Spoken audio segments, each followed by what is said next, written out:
Every generation believes it has conquered time. We invent new tests, new treatments, new ways to measure the body, as if by knowing every detail, we could postpone the inevitable. But knowledge is not always wisdom. At 70 and beyond, the question is no longer how much more we can find inside the body, but how much peace we can preserve within it. Today, I want to speak not about rejecting medicine, but about reclaiming it, making it once again the servant of life, not its master. There comes a time in life when the pursuit of longevity must be guided by wisdom rather than habit. After 70, we must ask ourselves not only how much longer we will live, but how well we wish to live. This is where medicine, so often driven by precision and progress, must also learn restraint. You see, a test is not a promise. It is a question, and not all questions are worth asking. Each test has a cost, not only in money, but in time, in anxiety, and sometimes in unnecessary interventions that steal the quiet dignity of aging well. I have met people who, in the hope of staying healthy, subjected themselves to an endless cycle of scans, blood draws, and monitoring, only to realize that these rituals offered little more than the illusion of control. They had forgotten that health is not defined by the number of tests performed, but by the sense of peace and purpose that animates one's days. After 70, the human body tells a different story. It does not seek to be managed. It seeks to be understood.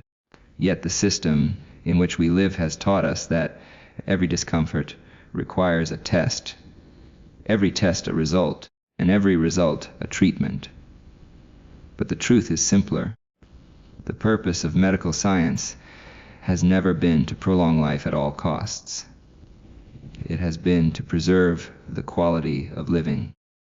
That means asking, before agreeing to any procedure or screening, what difference will this make to my life, my comfort, my independence?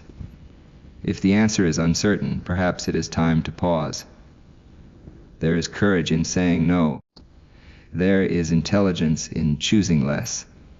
At this age, the conversation between patient and physician must become more human, more honest. It must move from protocol to purpose. You have earned that right through the long road you've walked. You deserve a care that respects not only your biology, but your biography, the story that has made you who you are. The wisdom of 70 is not in doing more, but in knowing what no longer needs to be done. Every test should be a servant, never a master.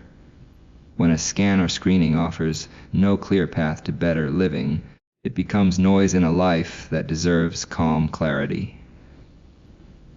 In truth, aging well is less about medicine and more about discernment, knowing when to act, when to observe, and when to simply live. The body has an intelligence that we often underestimate. It knows how to heal, how to adapt, how to rest. Sometimes the best medicine is to let it speak. So as you face the choices ahead, remember this: the goal is not to collect more results, but to create more meaning. Medicine should be your partner, not your prison.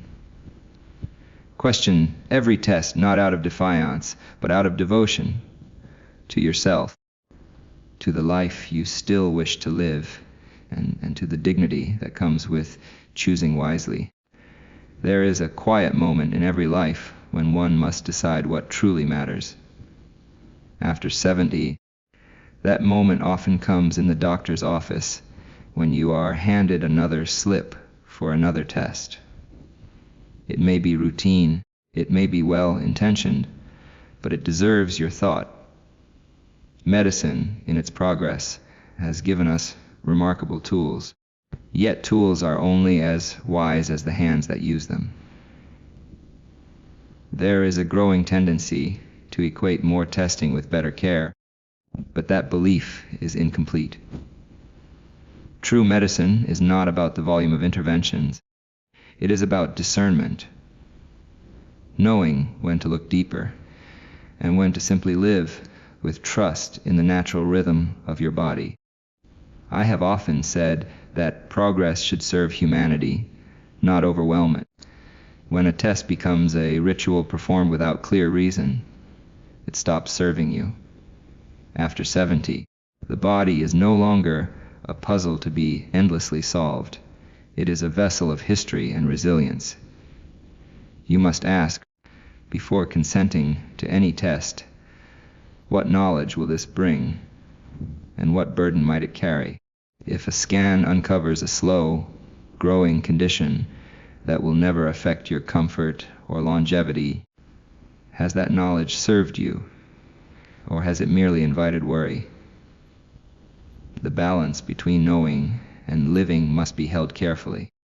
Wisdom lies in the ability to distinguish between what must be treated and what may simply be accepted.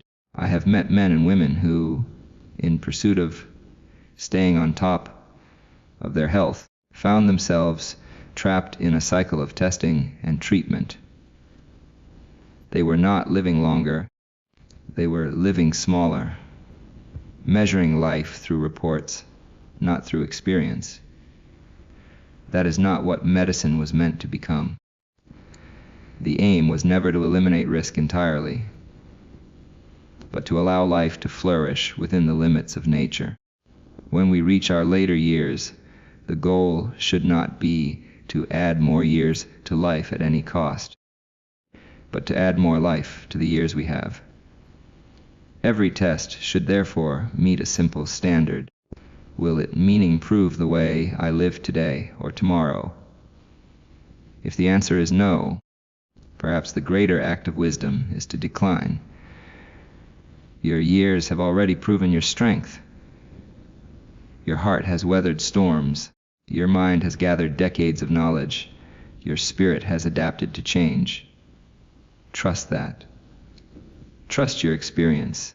Medicine can guide, but it cannot replace the understanding that comes from living inside your own body for 70 years. When you question a test, you are not rejecting care. You are shaping it. You are ensuring that science serves you rather than you serving science. That is the essence of dignity in aging. And so I say this with respect and conviction. Question each test, not because you distrust medicine, but because you understand life. Choose the paths that lead not only to survival, but to serenity. That is how health in its truest form is preserved.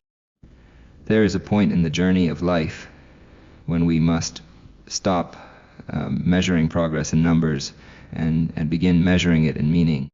After 70, the human body becomes less an instrument of endless testing and more a reflection of a life well lived. Yet modern medicine often forgets this. It continues to press forward with procedures, screenings, and data as if time has not shifted the balance of what truly matters. I believe that wisdom, not fear, should guide the choices of age. Medicine was born to serve humanity, not to govern it. And there comes a time when restraint is a greater virtue than intervention. We live in an age of extraordinary medical capability. Machines can peer into the smallest vessels, detect the faintest irregularities, and measure every chemical in the blood. But with every test, we must ask a question not of science, but of purpose. What will this knowledge do for me now? At 70, 80, or beyond. A test should not be ordered because it is available, but because it will improve life as it is being lived. Too often, older individuals are drawn into a cycle of perpetual investigation. A scan leads to a finding to a biopsy to a treatment. and somewhere in that chain, the joy of living quietly slips away. What began as prevention becomes preoccupation. There is dignity in choosing to live deliberately, in understanding that health is not the absence of every potential disease, but the presence of balance, vitality, and peace of mind. A test that brings anxiety without meaningful benefit is not progress. It is noise. I have seen the cost of this noise. People burdened with worry over conditions that would never harm them. People whose final years were consumed not by illness, but by the machinery of medicine itself. We must remember that aging is not a failure of biology, but its fulfillment. The goal is not to fight every change, but to honor it wisely. At 70, the most important conversation is not between one's body and a laboratory. It is between the individual and the physician, and more deeply between the individual and themselves. Ask with courage, will this test change how I live? Will it bring comfort or confusion? Will it lead to a treatment that truly enhances my remaining years? Or will it only lengthen them without joy? These are not easy questions, but they are essential ones. For the greatest gift of long life is not simply time. It is the authority to decide how that time shall be spent. So let us not mistake more testing for more care. Let us recognize that wisdom grows when we allow simplicity to guide science. Medicine, at its highest form, is not about conquering nature, but understanding it. And aging, when embraced thoughtfully, is one of nature's most beautiful achievements. The wise heart asks not how long it can go on, but how fully it can live today. That, I believe, is the true test worth taking. In the end, the measure of a life well lived will not be the number of tests we took, but the number of moments we understood. Let medicine guide you, but let wisdom lead you. For the truest health is not discovered in a laboratory. It is found in the calm acceptance of one's own humanity. Choose your tests as you would choose your words, with purpose, with clarity, and with love for the days that remain.